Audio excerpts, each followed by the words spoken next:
atau Intel? Ya, mungkin pertanyaan tersebut muncul ketika kalian hendak merakit sebuah PC atau sob. Karena kedua platform inilah yang paling banyak ada di pasaran sob. Prosesor adalah bagian yang paling penting dari sebuah komponen komputer atau PC sob. Sehingga dalam memilihnya pasti sangat banyak pertimbangan yang harus diperhatikan. Dan di video kali ini gua akan coba sedikit jelaskan perbandingan antara prosesor AMD dan juga Intel. Mulai dari performa, kekurangan dan kelebihannya, kemudian generasi prosesor hingga dari harganya juga sob. Perbedaan antara AMD dan Intel.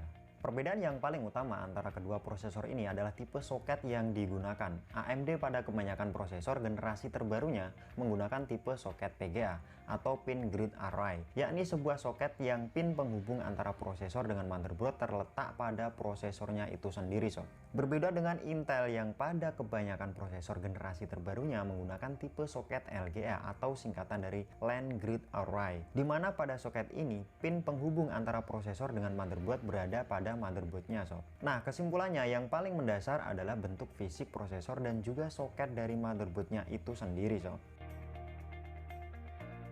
Selanjutnya, generasi dari prosesor. Dalam merakit sebuah PC, pasti kalian menginginkan sebuah sistem dengan prosesor generasi terbaru kan sob. Dengan menggunakan prosesor generasi baru, maka kalian akan mendapatkan keuntungan seperti sudah supportnya RAM DDR4, dukungan storage generasi terbaru yang paling cepat, dan masih banyak keuntungan lainnya, seperti PC kalian akan sangat kompatibel dengan aplikasi atau game keluaran terbaru sob. Untuk generasi baru dari AMD, ada seri prosesor APU yang berada di generasi ke-7 dan yang paling terbaru ada di seri AMD Ryzen dan seterusnya sob. Kemudian di prosesor Intel, ada di generasi 8 dengan codename Cove Lake dan di seri terbarunya ada di generasi ke-9 dengan codename Cannon Lake dan juga seterusnya sob. Selanjutnya, performa grafis dan harga. Di bagian ini gue akan coba jelaskan alasan kenapa kalian harus pilih AMD atau Intel dari segi performa grafis dan harga dalam merakit sebuah PC atau komputer sob.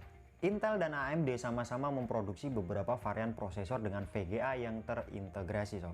Perbedaannya adalah AMD menanamkan graphic processing unit ke dalam prosesor yang mereka produksi sob. Sehingga di dalam prosesor sudah terdapat VGA terintegrasi, meski tanpa sebuah VGA tambahan sekalipun. Pemrosesan grafis akan tetap dikerjakan oleh sebuah prosesor tersendiri di dalamnya. Sedangkan pada prosesor Intel, mereka hanya memberikan kemampuan kepada chipset yang ada di dalam motherboard, agar prosesor bisa mengelola grafis tanpa membutuhkan VGA add-ons. Inilah yang disebut dengan VGA onboard. Untuk masalah performa grafis, tentu saja dalam hal ini AMD lebih powerful karena walaupun kalian tanpa VGA tambahan, kalian sudah bisa bermain game kekinian meski tanpa VGA tambahan sekalipun sob. Namun prosesor Intel sangat unggul ketika diajak menjalankan tugas-tugas berat yang menyiksa prosesor. Secara umum, prosesor Intel bisa jauh lebih baik dibanding prosesor AMD jika digunakan untuk gaming. Dengan catatan, bila dipasangkan dengan VGA card tambahan sob.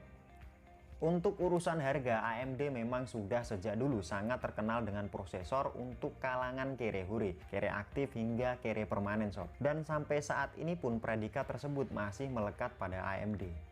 Prosesor AMD menawarkan jumlah core dan performa yang baik dengan harga yang jauh lebih murah jika dibandingkan dengan prosesor kompetitor, yakni Intel. Selanjutnya masuk di kesimpulan. Setelah kalian menyimak beberapa penjelasan gua tadi sob, maka kalian akan mengetahui bahwa Intel sekarang ini memang lagi digempur habis-habisan oleh AMD dengan varian-varian prosesor generasi terbarunya sob. Prosesor AMD generasi terbaru menawarkan jumlah core dan performa yang sangat baik dengan harga yang jauh lebih murah dibandingkan dengan prosesor Intel. Selain murah, prosesor AMD terbaru semisal Ryzen series juga sudah bisa di overclocking semua sob. Kemudian dari komponen lain semisal motherboard dengan soket AMD A4 juga murah. Dan pilihan prosesor AMD juga lebih beragam dibanding Intel. Dan yang terakhir sob, jika kalian ingin merakit sebuah PC dengan biaya yang sangat efisien, maka kalian bisa pilih AMD sebagai platform. Namun jika kalian ingin merakit sebuah PC atau komputer dengan stabilitas sistem yang cukup tinggi, maka kalian bisa memilih Intel sebagai platform. Dan itulah sedikit perbandingan antara Intel dan juga AMD sob. Tentu saja kesimpulan dan penjelasan gua masih jauh dari kata sempurna sob. Jika kalian punya pertanyaan karena bingung dalam merakit PC